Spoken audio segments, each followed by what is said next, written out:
Y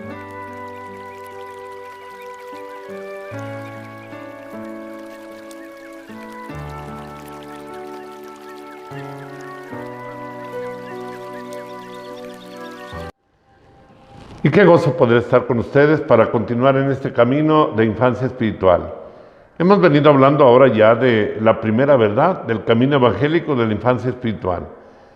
Y decíamos que la principal causa de no vivir la conciencia plena de esta primera verdad de nuestra miserable pequeñez, de cómo debemos no depender de nosotros mismos, sino sobre todo confiar plenamente en el poder de Dios, la principal causa es la soberbia. La soberbia, que es un mal terrible. La Sagrada Escritura tiene muchos pasajes que nos hablan del terrible mal de la soberbia. Es más, precisamente es la causa de por qué los demonios son demonios. Porque Luzbel, que era un ángel bello, Dios había creado a los ángeles, los hizo buenos, y había creado un ángel muy bello que era luz bella. Y sin embargo, se rebelaron los ángeles contra Dios y dijeron, no serviremos. Y quisieron ser más que Dios. Según parece por la revelación bíblica, por el contenido de la tradición, se ha creído siempre, y así lo sugiere la palabra divina, que la causa por la cual aquellos ángeles buenos hacen demonios y se crea el infierno que no lo creó directamente Dios, sino que la soberbia lo creó por la soberbia de los ángeles que cayeron al abismo, y se abre el abismo del infierno, que es precisamente la causa fundamental de la soberbia. Por eso el demonio, que sabe muy bien que la soberbia es lo que más beneficios le reporta a Satanás para llevarse a las almas al infierno, es la tentación primera que pone a todos los mortales, la tentación de la soberbia.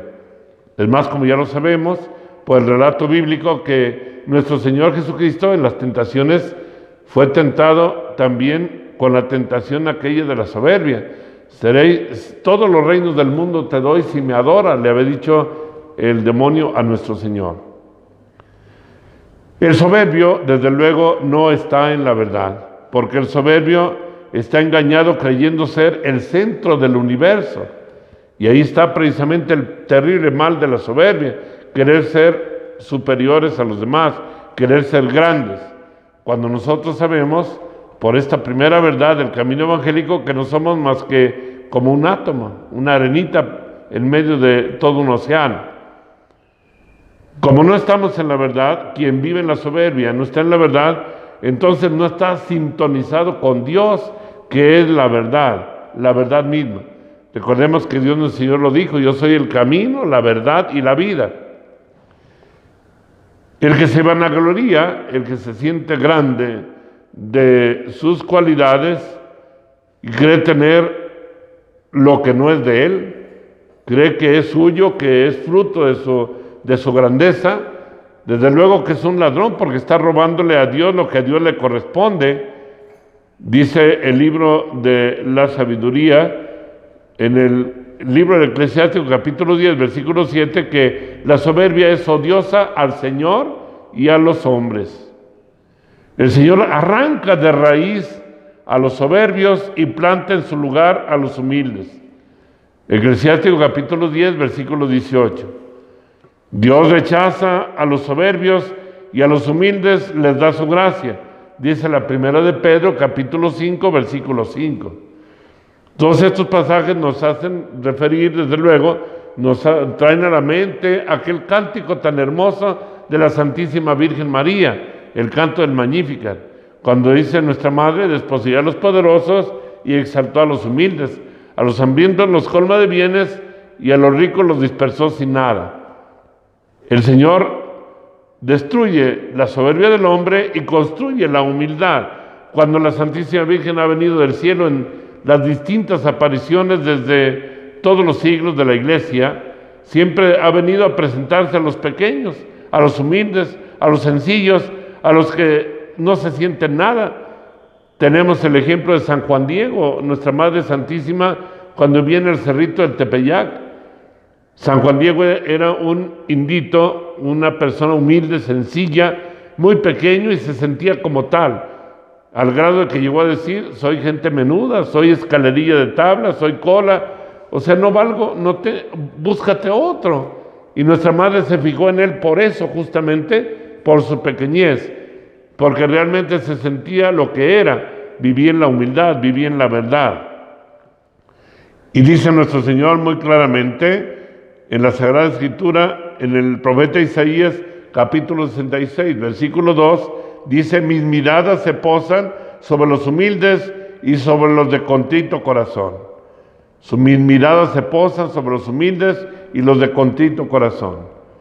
Dios ve el corazón de cada uno de los seres humanos. Qué hermosa es la virtud de la humildad. Qué importante es que le pidamos continuamente a nuestro Señor que quebrante nuestra soberbia, que no nos vaya a permitir llegar a caer en ese terrible cáncer, en ese terrible mal, que es la soberbia, porque Dios aparta su mirada de los soberbios. Por eso se queja tan amargamente nuestro Señor cuando dice, este pueblo me honra con sus labios, pero su corazón está lejos de mí, porque el soberbio no puede tener el corazón puesto en Dios, el corazón lo tiene puesto en sí mismo y no en Dios. Y esto es lo que le roba a Dios la gloria que solamente a Él le corresponde. Mi gloria no se la doy a nadie, decía nuestro Señor en su palabra. Y por cierto, algunos textos nos hacen recordar y nos hacen meditar esta verdad de la humildad y también la terrible desgracia de la soberbia. El cántico más ilustrador de la belleza de la humildad es el cántico de la Santísima Virgen María, Lucas capítulo 1, versículo 46 al 56. Todo ese cántico tan bello que recitamos en la liturgia de las horas todos los días. Tenemos también un ejemplo de la diferencia que hay tan grande entre la soberbia y la humildad, que es el texto de la parábola del fariseo y el publicano, que se contiene en el Evangelio de San Lucas, capítulo 18, versículo del 9 al 14. Aquel hombre que subió al templo para orar y estaba erguido, lleno de soberbia, y le decía, Señor, te doy gracias porque no soy como los demás hombres, adúlteros, pecadores, rateros, y describía todas las miserias del ser humano. Yo no soy como ellos, decía. No soy como aquel hombre, aquel publicano, el otro que estaba ahí que no se atrevía ni siquiera a levantar su mirada al cielo y decía solamente con gran dolor de sus pecados, apiádate de mí que soy un pecador. Y vemos cómo dice la Sagrada Escritura, concluye el Santo Evangelio, que a uno salió justificado, el que se sintió humillado, y sin embargo el que se ensalzó salió reprobado. La Sagrada Escritura es muy sabia y el Espíritu Santo nos dice claramente que la soberbia es un cáncer tan terrible que triste y lamentablemente el soberbio que se obstina en su camino de la soberbia, en su cáncer de la soberbia, ya no tiene remedio y corre el grave riesgo de perderse eternamente. Y esto no lo estamos diciendo nosotros, lo dice la Sagrada Escritura. Dice el libro del Eclesiástico capítulo 3, versículo 30, la reunión de los soberbios es incorregible, porque la planta del pecado se ha arraigado en ellos sin que ellos lo adviertan. Es el terrible mal de la soberbia. El soberbio no admite la corrección. Cuando se le dice a un soberbio que está equivocado en algo, porque está cometiendo algún grave error, un ilícito, nunca lo reconoce. Él siempre dice estar en la verdad. Y quien es gobernado por la soberbia, en abominaciones va a abundar y al fin será su ruina. Lo dice Eclesiástico capítulo 10, versículo 15.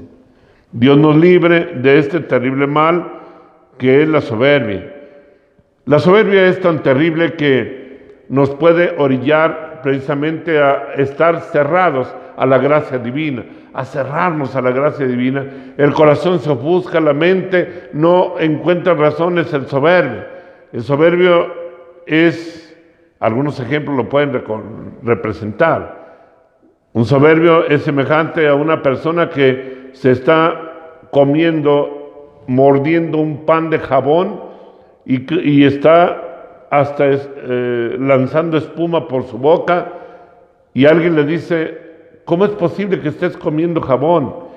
Y dice la persona soberbia, dice, no, este no es un jabón, es un queso. Pero ¿cómo es un queso si mira esta espuma estás sacando por tu boca?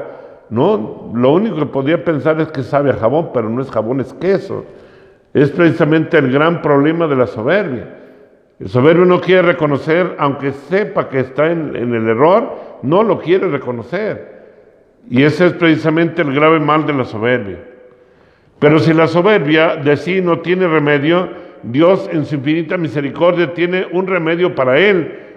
Como tal es el momento en que la persona reconozca que es un soberbio y que pida perdón a nuestro Señor. Este es un mal que ciertamente de por sí no tiene remedio, quien vive en la soberbia. Mas sin embargo, nuestro Señor, que es tan bueno y misericordioso, que no quiere la muerte del pecador, sino que se convierta y viva, es el único que tiene el remedio para la soberbia. Por eso nuestro Señor nos pide que oremos continuamente, que estemos orando por la conversión de los pecadores, por aquellos que se han cerrado a la gracia de Dios. Es el ejemplo de tantos santos como podemos señalar a aquella gran santa Santa Mónica, que oraba intensamente por la conversión de su hijo Agustín. San Agustín, que se había dejado atrapar tanto por la soberbia y vivía alejado de Dios en caminos equivocados, en situaciones de pecado, como él mismo después lo reconoce. Mas, sin embargo, la oración de Santa Mónica generó que al pasar muchos años, después de orar como casi 30 años, al final Santa Mónica alcanza el don de la santidad, pero también San Agustín llega a la santidad como fruto de la oración de Santa Mónica. Y es por eso que concluimos nosotros que la oración es el único remedio. Y en otro programa más, en otro momento de enseñanza, vamos a ver qué hermoso es el don de la misericordia de Dios, aún para los soberbios, siempre que ellos lo acepten. Pidamos a Dios la gracia de romper con todas nuestras situaciones de soberbia para que alcancemos la misericordia de Dios y la salvación.